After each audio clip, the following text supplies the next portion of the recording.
Hey, what's up YouTube? We're doing a tutorial on how to speed up your startup. Yeah, your computer getting a bit slow. You start it up and it takes forever. You get that little suckle thing on your bloody mouse cursor for like 45 minutes before you can click on anything. And then when it stops, you go to click on something and then it starts doing it again. Well, maybe you've got a lot of shit starting up with your computer as it's starting up. Good example was I just booted up my computer and these two things just started up by themselves down the bottom. Damn kids. Kids have been on my computer. They're doing shit to it. What the hell? Is it 1997? Do we need fucking Windows MSN? Who uses that? You know what I mean?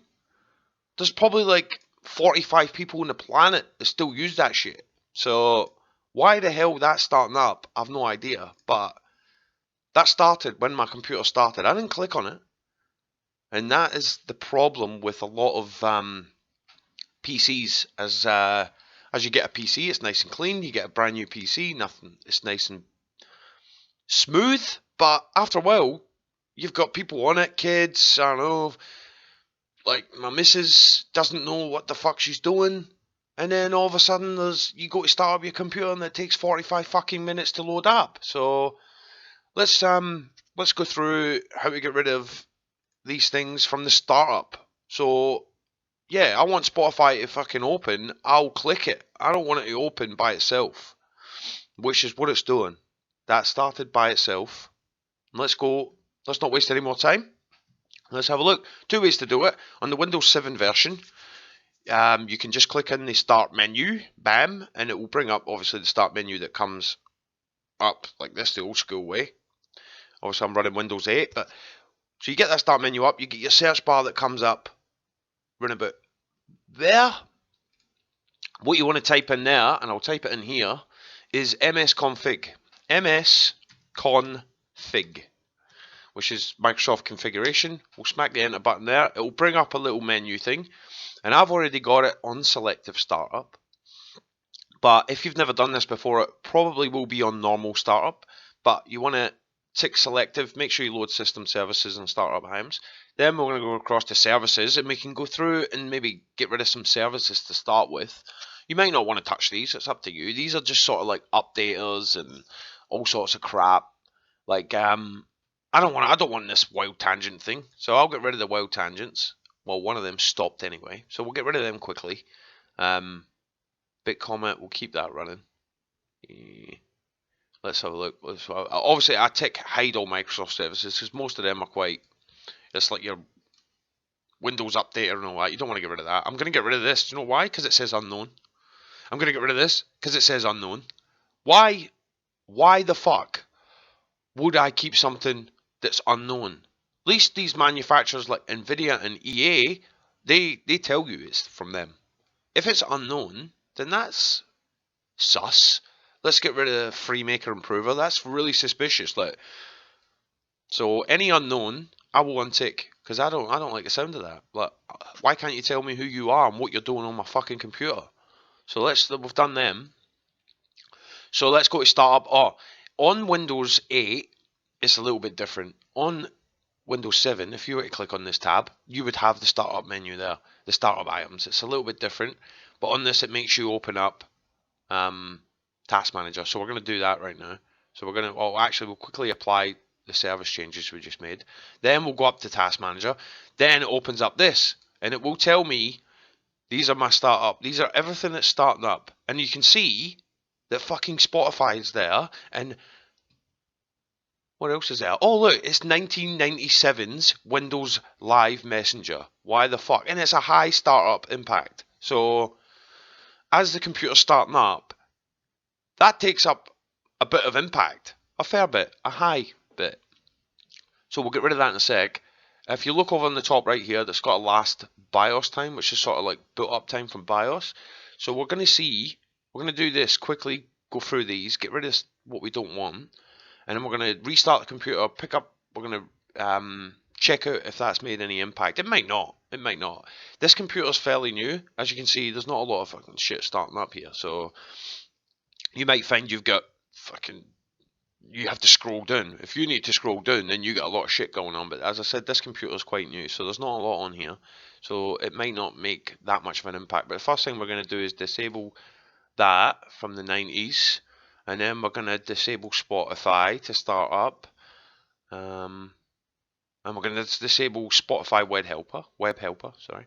OneNote, don't need that. We're going to leave the NVIDIA stuff.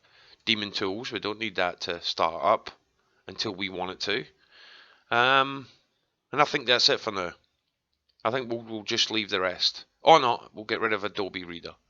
So these don't uninstall these programs from your computer. Just to make that clear. They just don't start up when Windows starts. They'll only start up now when you pick them, when you click on them, when you say, I want this to start up. So you're pretty much saying, because as you know, like, you download a lot of crap, you've got people on your computer, you've got a big family at home, and it's like a family computer, and everyone's on it, and they're downloading shit and programs, and most of the time when you download a program, it comes like defaults to like defaults to open with Windows when Windows boots up. But you can actually go into the programs and do it into the actual program settings. For instance, like Windows Messenger, I'm pretty sure there would be an option or in here somewhere.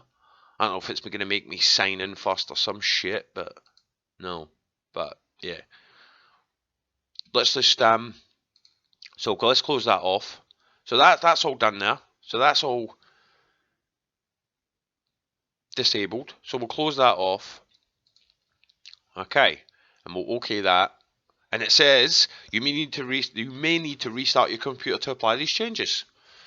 Okay, let's do it. Yo yo yo, welcome back. Welcome back. Did the restart, and as you can see down the bottom, I've just restarted it. Pretty much just clicked on Bandicam, started recording. It has got rid of MSN and Spotify down the bottom here. So yeah, well, you would probably hope that that's made some sort of slight impact on the state of your computer. But as I said, I only get rid of 4 or 5 things. It's a fairly newish computer, so it's not going to make that much of an impact to this. But as I said before, if you've got an older machine, you might find it's a different story if you've got so much shit starting up with your computer. So let's go into Task Manager, and we can see, go to Startup, and we shall look at the BIOS times at 4.3. What was the other one at? I think it was like 5.2 or something. So it's actually went a second quicker, which doesn't sound like a lot, but could be a fucking lifetime in computer terms. It really could. So, as I said before, give this a go. It's not technical as such. It's pretty easy to do. Give it a go. If you have any problems, just leave a comment. Yeah, I'll try and talk you through it, or I'll give you some advice. Pretty much say your computer's shit, you need a new one, whatever. Hardware, then I've got no idea. Hardware is not my forte. Let's be honest, software ain't my forte either. I pretty much try stuff, and if it doesn't work, I go, oh shit, that didn't work. So that's pretty much what it is. I'm sharing the things that work for me. So this might not work for you. You might find that you do all this, you shut all this shit down to start up. It doesn't make an impact. Then you're potentially looking at, you might have a virus, you might have a hardware issue, RAM, hard drive, anything. Could be anything. But if this does help you, well, you're welcome.